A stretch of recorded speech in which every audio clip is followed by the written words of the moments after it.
Hi, I'm Tim. Welcome to Watchbox, and thanks for logging on. If you love this watch, email me, tmosso@thewatchbox.com, your purchase and pricing email question line for buying this or any watch you see on any Watchbox platform. Please reach out to me directly. Email tmosso@thewatchbox.com for purchase and pricing details. Today, we are discussing an exceptionally rare and somewhat mysterious watch. This is the Moser Cie Heritage Center Second Vantablack Project X. Now, it's based heavily on the Heritage Bronze. So this watch incorporates some of the elements of the established 1828 watch from 2021. But whereas that was a 50-piece limited edition, this is darn close to unique. Again, not much is known, but it's believed that the watch served a role approximating that of the Journe Society chronometer, albeit for Moser Cie and its closest coterie of clients. So this watch is something very special for existing owners, and I'll unpack a little bit of the details, but just know this. Officially, the watch doesn't exist. It was for insiders. It came with an enormous boxed set that includes an 8-slot watch box, implying that the owner of this watch is exceptionally well connected and already well stocked with Moser. So let's talk about the basics. It is a bronze watch from the Moser Heritage Collection, and it most closely resembles the Heritage Center Seconds model. Taking a quick look, it's 42 millimeters in diameter, it's 11.3 millimeters thick, it's 46 millimeters from lug tip to lug tip, and the lugs have a 22 millimeter spacing.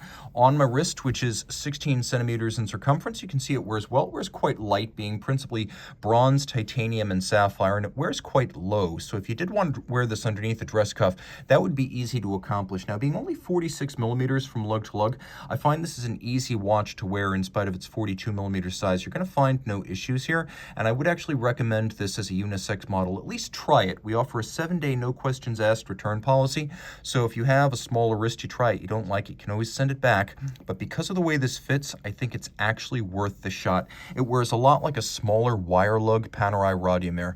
Again, my wrist is 16 centimeters. The strap is kudu, which is a sort of minimally tanned, distressed leather, and if you are wondering, as I did, what a kudu looks like, open up a different window, keep me streaming. There's conventional calfskin leather on the bottom. We have a contrasting stitch. The aesthetic of the watch, as with the Heritage Center Second and the Heritage Bronze, is that of a pilot's watch, but Moser has stated, though the watch is based on the design of Moser timepieces from the first third of the 20th century, those were not expressly billed as pilot's watches in its archive, so it does not refer to this as a pilot's watch. It's a early pilot-style, field-style, heritage-inspired watch, and that's how they like to put it. Now, the watch includes a matching bronze buckle with the Moser logo. You can see it's a little bit rustic like the case. There are some differences between this and the Heritage Bronze, the established 1828 piece. The biggest difference is in the profile here. You can see that the recesses of the case aren't quite as deep as on the Heritage Bronze, and the coining is not as obvious. Taking a quick look at the difference here, you can really see on the Heritage Bronze that the coining is more pronounced. The individual striations top to bottom are well defined, whereas here, it's almost as though those striations are ghosted and barely perceptible. The watch is the spitting image, if you will, of a pocket watch converted to a wristwatch, which is why we have the rotund profile, the wire-style lugs, the onion-like crown, but the dial is very modern. Now, Vantablack has only been around for customer applications since 2012, and to this day it retains its status as the most light-absorbing material in the world. Carbon nanotubes arrayed vertically and placed adjacent to each other absorb 99.965% of light. Now, Moser has doubled up here by blackening the hands, the cathedral broadsword hybrid, hour and minute hands, then the lollipop counterweighted seconds hand. We're going to do a quick lume shot here, and the watch does have lume, but you will be confounded if you try to perceive it. I'm going to show you because it's there, but within seconds it becomes imperceptible, and the camera's actually doing a better job than my eye of keeping that legible. So you can see the hands are loomed, and so is the mysterious X at 10 o'clock. Now, it makes sense that X, Roman numeral 10, would be up at 10 o'clock. A lot of folks have tried to parse the meaning of this. The only one that I can ascertain that seems reasonable is that the release of this watch in 2022 coincides with 10 years since the Milan family and MELB Holding took over H. Moser Cie. So this is the 10th year that the family has controlled Moser, and that is the only occasion I can think of for this 10 blazon on the dial. Then again, maybe it has no meaning. It's simply mysterious. Mysteries evoke imagination, and imagination is the basis for this entire hobby.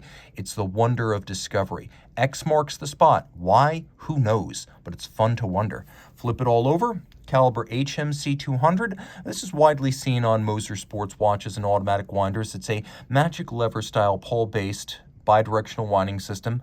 A 72-hour power reserve. It does have a hacking seconds function.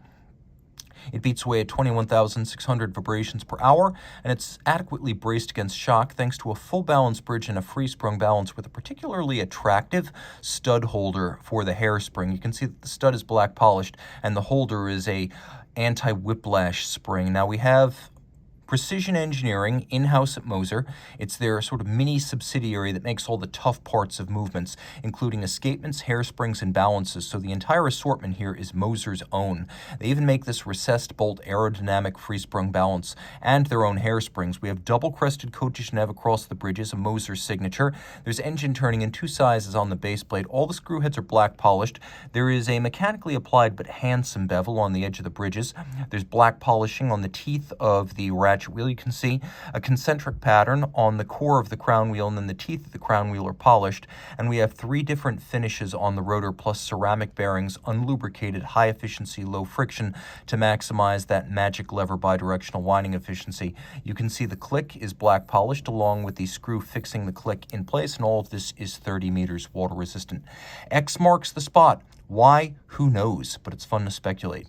Reach out to Team Mosso at thewatchbox.com for purchase and pricing details of this Project X.